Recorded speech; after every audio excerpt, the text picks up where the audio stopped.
Welcome to special analysis. నేను రమా మండవ. ఈరోజు అనాలిసిస్లో భాగంగా మనం తీసుకోబోతున్న టాపిక్ ఏంటంటే, ఈరోజు అనాలిసిస్కి నేను ఒక టైటిల్ పెట్టాను, హైదరాబాద్ నుంచి అమరావతి ప్రయాణం ఇక గంట సేపే, ఎలాగంటే అని చెప్పి నేను టైటిల్ ఇవ్వడం జరిగింది. ఆ అంశం గురించి మనం మాట్లాడుకుందాం. నిన్న ఏదైతే గూగుల్ ఏఐ డేటా సెంటర్కి సంబంధించి వైజాగ్లో భూమి పూజ జరిగింది, ఆ కార్యాలయాల ఏర్పాట్లో. ఈ క్రమంలోనే రాష్ట్రం వైపు నుంచి అటు లోకేష్ దగ్గర నుంచి కేంద్ర మంత్రుల దాకా, అదేవిధంగా ముఖ్యమంత్రి చేతుల మీదుగా ఈ కార్యక్రమం జరిగింది. దీనికి కేంద్రం వైపు నుంచి అశ్విని వైష్ణవ్, కేంద్ర రైల్వే శాఖ మంత్రి, చీఫ్ గెస్ట్గా అటెండ్ అయ్యారు ఈ కార్యక్రమానికి. ఈ క్రమంలోనే ఆయన కీలకమైన కామెంట్ చేశారు.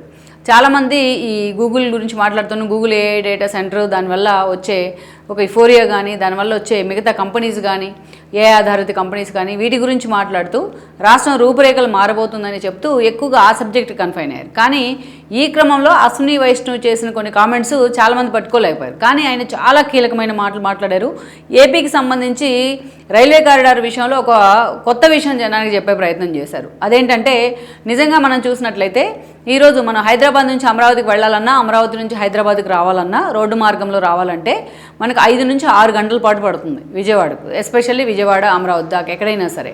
అయితే ఆ దూరాన్ని తగ్గించేలాగా అదే గంట సేపట్లో మనం హైదరాబాద్ నుంచి అమరావతి వెళ్ళగలిగితే, లేదా అమరావతి నుంచి హైదరాబాద్కు రాగలిగితే, నిజంగా అది వినడానికే చాలా ఆశ్చర్యంగా ఉన్న సందర్భం ఉంది. దాన్ని సుసాధ్యం చేయడానికి ఈరోజు కేంద్రం ముందుకు వస్తూ ఉంది. దాన్నే అఫిషియల్గా అశ్విని వైష్ణవ్ అనౌన్స్ చేయడం జరిగింది.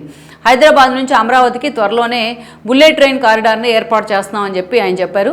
నిజానికి ఆయన చెప్పింది 70 నిమిషాలు మాత్రమే అని చెప్పారు. కానీ కాకపోతే ఆ టైం మొత్తం కూడా 1 hour 10 minutes పడుతుంది అనేది ఒక అంచనా. మొత్తం అయితే బుల్లెట్ ట్రైన్ ఏర్పాటు చేసిన, కారిడార్ని ఏర్పాటు చేసిన హైదరాబాద్ టు అమరావతి జర్నీ 1 గంట 10 నిమిషాలు పడుతుందనేది చెప్తా ఉన్నారు. ఇంకా దాని మీద పూర్తి స్థాయిలో అయితే క్లారిటీ రావాల్సి ఉంది. అది మినిమైజ్ చేస్తారా, టైంని తగ్గించే అవకాశం ఉంటుందా లేదా అనేది ఇంకా క్లారిటీ రావాల్సి ఉంది.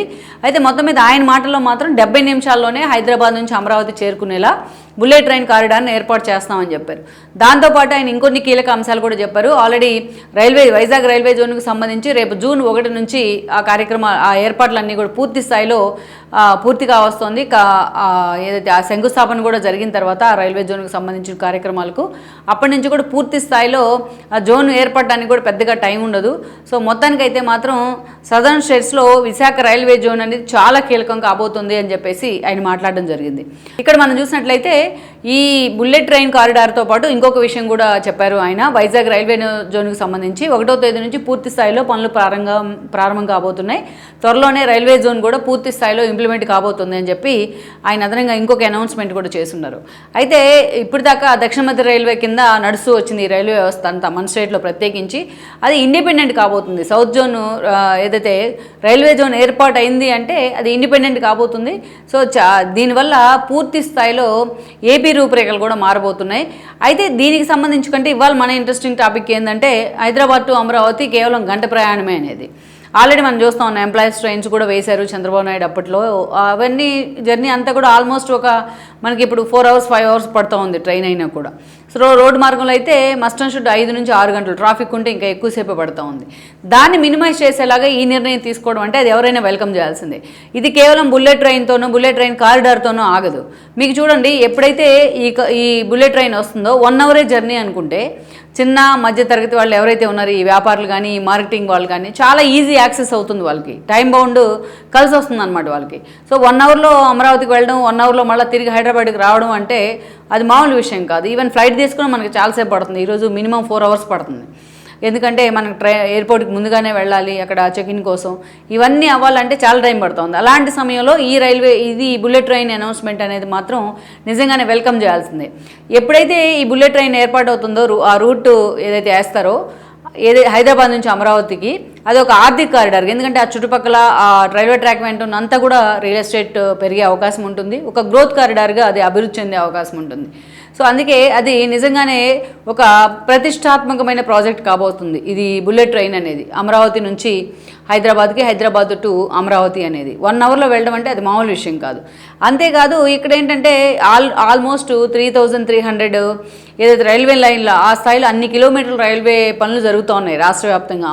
అయితే ఆంధ్రప్రదేశ్లో ఇవన్నీ కూడా పూర్తి స్థాయిలో గ్రౌండ్ అయితే మొత్తం చాలా వాటికి వీటిని అనుసంధానించే అవకాశం వస్తుందన్నమాట, మెయిన్ రైల్వే లైన్స్ అన్నిటికీ కూడా.